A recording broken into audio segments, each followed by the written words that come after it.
जैसे जैसे लोकसभा चुनाव की तारीखें नजदीक आती जा रही, वैसे ही महाराष्ट्र में भी राजनीतिक समीकरण तेजी से बदलते हुए नजर आ रहा। लोकसभा चुनाव में अपनी जमीन को मजबूत करने के लिए सभी पार्टियां एक दूसरे की कमजोर कड़ी पर वार करके खुद को मजबूत बना रही। आम आदमी पार्टी हो, कांग्रेस हो या फिर अन्य विपक्षी दल भारतीय जनता पार्टी पर हमलावर बने हुए हैं। एक तरफ जहां देश की सबसे पुरानी पार्टी कांग्रेस अडानी और सावरकर के मुद्दे पर हमलावर है, तो वहीं दिल्ली की आम आदमी पार्टी प्रमुख केजरीवाल प्रधानमंत्री नरेंद्र मोदी और उनकी सरकार पर निशाना साध रहे।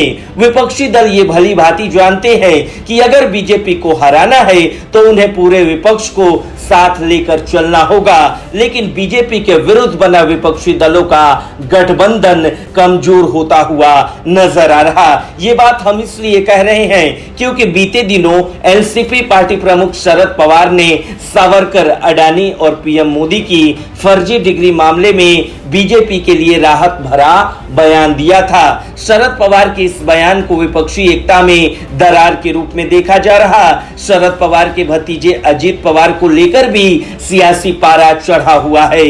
बीते दिन अजित पवार ने प्रधानमंत्री नरेंद्र मोदी की जमकर तारीफ की थी।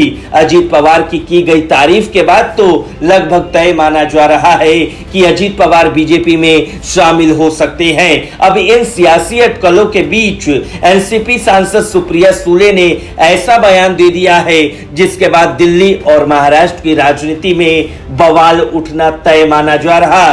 दरअसल एनसीपी सांसद सुप्रिया सुले ने दावा किया है कि अगले 15 दिनों के अंदर दिल्ली और महाराष्ट्र की राजनीति में दो बड़े सियासी उलटफेर देखने को मिलेंगे।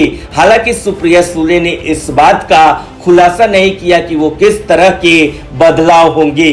आपको बता दें कि सुप्रिया सुले से अजित पवार के बारे में सवाल किया गया कि क्या वे बीजेपी में शामिल होने वाले हैं, तो सुप्रिया सुले इस पर जवाब देने से बचते हुए नजर आई। सुप्रिया सुले ने कहा कि उनके पास इस तरह की गॉसिप्स के लिए समय नहीं है।